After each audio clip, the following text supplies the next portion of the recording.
Hello বন্ধুরা, আজকের বাইরে বৃষ্টি পড়ছিল আর আমার কিছু একটা খেতে মন চাইছিল। ফ্রিজ খুলতেই দেখলাম কিছু নেই, শুধুমাত্র স্লাইস রুটি পড়েছিল। আবারও রান্নাঘরে ছুটে গেলাম, গিয়ে দেখলাম কয়েকটা আলু পড়ে আছে। তো এই আলু আর স্লাইস রুটি দিয়ে আমি একটি রেসিপি আপনাদের সঙ্গে শেয়ার করব। দুটো আলু কেটে সিদ্ধ করতে বসিয়ে দিয়েছি। এরপর একটা কাপের 1 কাপ বেসন নিয়ে স্বাদ অনুযায়ী লবণ দিয়েছি, আর লঙ্কার গুঁড়ো, হলুদ গুঁড়ো দিয়েছি, ধনের গুঁড়ো দিয়েছি, আর এখানে গরম মশলার গুঁড়ো দিয়েছি। দিয়ে এটা ভালো করে মাখিয়ে একটা পেস্ট বানিয়ে নেব, পটেটো স্যান্ডউইচ। তো আমি এটা এখন ভালো করে অল্প অল্প পানি দিয়ে একটি ব্যাটার তৈরি করে নেব। অল্প অল্প পানি দিয়ে এই ব্যাটারটা না তৈরি করলে একসঙ্গে বেশি করে পানি দিলে গুটলি গুটলি মতো হয়ে যাবে, তাই এইভাবে অল্প করে পানি দেব আর এইভাবে ভালো করে মিক্সড করে একটা ব্যাটার তৈরি করে নিয়েছি। খুব বেশি ঘন নয়, খুব বেশি পাতলা নয়, ওইভাবে বানিয়ে নিয়েছি। তো এরপরে আলুগুলো সিদ্ধ করে আমি পানি ঝরিয়ে একটি ম্যাশার নিয়ে ম্যাশ করে নিচ্ছি ভালো করে। আলুটা ভালো করে ম্যাশ করে নিয়ে এরপরে কড়াতে অল্প পরিমাণ রিফাইন্ড তেল দিয়েছি, ওর মধ্যে জিরে দিয়ে দিলাম, আর পেঁয়াজ কুচি করা দিয়ে দিয়েছি, আর কয়েকটা কাঁচা লঙ্কা দিয়েছি, আর অল্প পরিমাণ ধনে পাতা ছিল সে কটাও দিয়ে দিয়েছি। দিয়ে আলু দিয়ে এরপরে আমি একটু ভালো করে কষিয়ে নেব।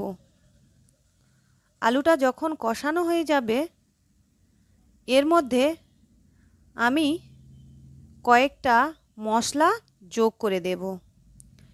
স্বাদ অনুযায়ী লবণ দিলাম, আর এখানে দিয়ে দিলাম ধনের গুঁড়ো, আর দিয়ে দেব লঙ্কার গুঁড়ো। আর আপনারা আদা রসুন যারা পছন্দ করে আদা রসুন দিতে পারেন, আর যারা আদা রসুন খান না তারা এখানে এটা স্কিপ করতে পারেন। তো আমি আদা রসুন দিলাম না।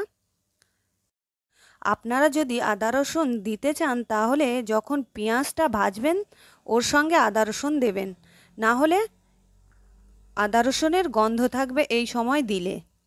তো আমি একটু ভালো করে নেড়েচেড়ে এটা একদম শুকনো মতো ড্রো বানিয়ে নেব, আর একটু গরম মশলার গুঁড়োও দিয়ে দিয়েছি।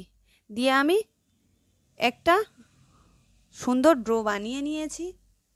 এরপর রুটি নিয়ে নিয়েছি, রুটির মধ্যে আমি সস ভালো করে মাখিয়ে দিয়েছি পুরো রুটির গায়ে।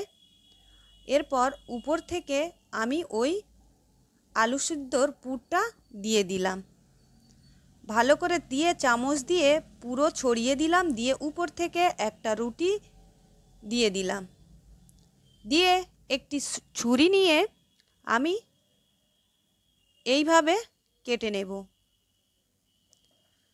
তো এইভাবে কেটে নিয়ে সেম পদ্ধতিতে আমি সবগুলো এইভাবে বানিয়ে নেব। বানিয়ে এখন রেখে দেব। এরপর প্রথমে যে বেসনের মিশ্রণটা বানিয়ে রেখেছিলাম ওর মধ্যে এই রুটি এখন ভালো করে ডুবিয়ে নেব। আর একটি কড়াতে পর্যাপ্ত পরিমাণ তেল দিয়ে আমি তেলটা বেশ ভালোভাবে গরম করে নিয়েছি, আর গ্যাসটাকে লো করে দিয়েছি। এরপরে তেলের মধ্যে আমি দিয়ে দিলাম, দিয়ে সুন্দর করে ভেজে নিয়েছি হালকা আঁচে। দেখতে পাচ্ছেন কতটা সুন্দর হয়েছে দেখতে, যেমন সুন্দর তেমন খেতেও টেস্টি। অবশ্যই এইভাবে আপনারা বাড়িতে ট্রাই করবেন। খুব কম উপকরণে আপনারা বানিয়ে নিতে পারবেন।